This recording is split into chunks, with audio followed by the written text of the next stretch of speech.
Bonjour, je m'appelle Elena Gaspard et je suis la directrice de la gouvernance et des institutions à l'Institut des finances publiques et de la démocratie à l'Université d'Ottawa.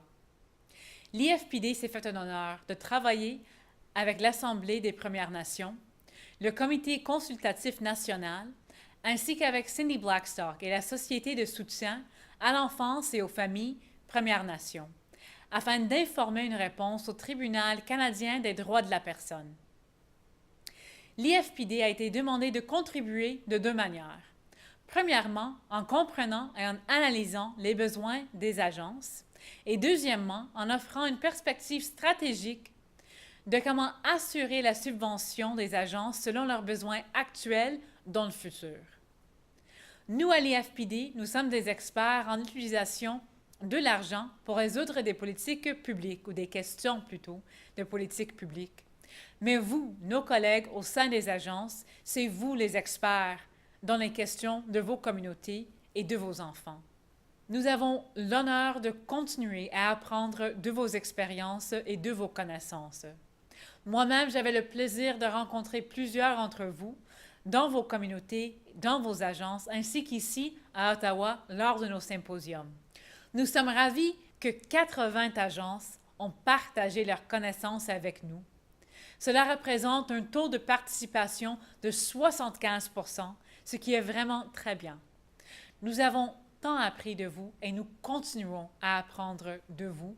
Ça a été une éducation véritable. Ce projet n'aurait pas été possible sans vous et sans vos contributions. En partageant vos connaissances et en ayant confiance en nous avec vos données, vous contribuez à une meilleure compréhension de l'état des agences à travers le pays. Nous tenons à cœur votre confiance et soyez rassurés que nous suivons des principes d'éthique à la recherche à travers ce projet. L'information qui est générée par ce projet est le vôtre. Ce projet est pour vous, pour vos communautés et pour le bien-être de vos enfants.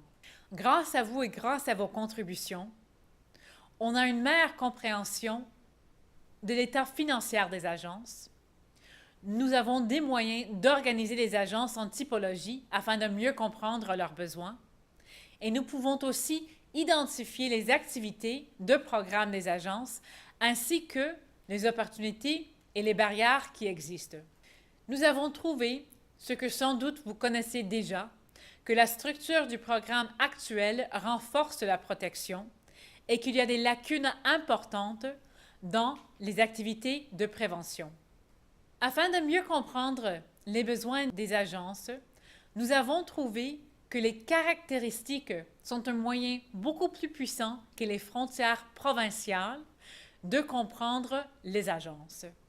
Nous avons trouvé que les caractéristiques des agences sont des indicateurs beaucoup plus puissants que les frontières provinciales afin de mieux comprendre les besoins des agences. Il y a trois typologies en particulier qui sont survenues de l'analyse des données. Alors, premièrement, la population totale des enfants desservis par une agence, la distance de l'agence à un centre-ville, ainsi que l'accessibilité des communautés de chaque agence. Et par cela, nous voulons dire l'accessibilité routière toute l'année longue des communautés desservies par l'agence. Ce que suggèrent les données, c'est que les agences ne sont pas subventionnées adéquatement et que la distance au centre-ville et que l'accessibilité des communautés fait croître les coûts et les dépenses des agences dans ces catégories-là ou dans ces typologies-là d'une manière importante. Mais en général, peu importe la typologie de l'agence, nous avons trouvé que les agences ne peuvent pas rémunérer leurs employés aux taux salariaux des provinces. Nous avons aussi trouvé que les agences ont besoin de réparations à leurs bâtiments et que la majorité des agences, dans l'année fiscale 2017-2018, n'ont pas indiqué de déficit. Ceci n'indique pas que les agences sont adéquatement subventionnées, mais plutôt que les agences vont opérer dans l'allocation financière de l'année. En considérant les agences dans les trois typologies, nous trouvons que la majorité des agences, soit 80% de la population, peut être compris par la typologie de la taille de la population desservie.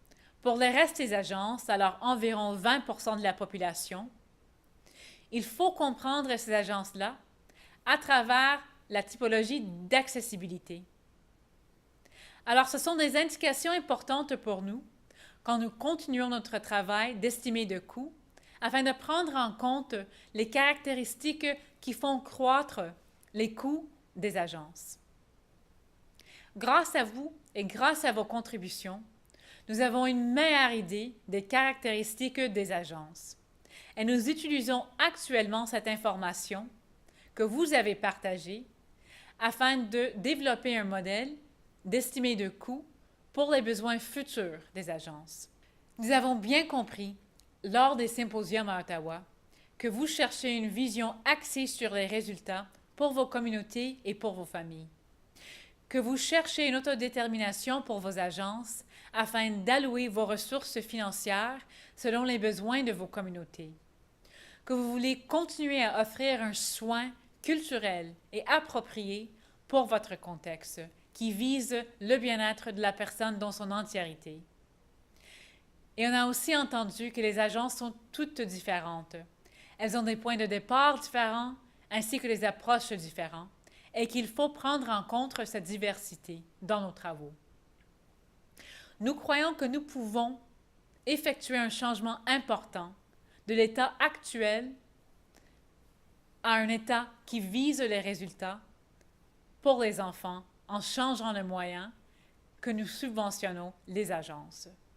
Ce que nous ferons prochainement, c'est une estimée de coût des ressources financières dont auront besoin les agences dans le futur.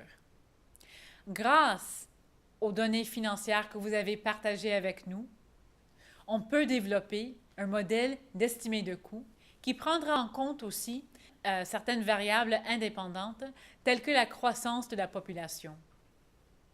Il est important de reconnaître qu'un estimé de coût ne va pas produire un chiffre unique, mais plutôt une gamme d'estimés selon des résultats, selon des scénarios différents. Pour les agences, ce projet représente une opportunité d'informer une vision future et améliorée pour leur communauté et pour leurs enfants. Nous espérons que les résultats de ce projet, afin que le Canada peut mieux remplir ses obligations vis-à-vis les Premières Nations.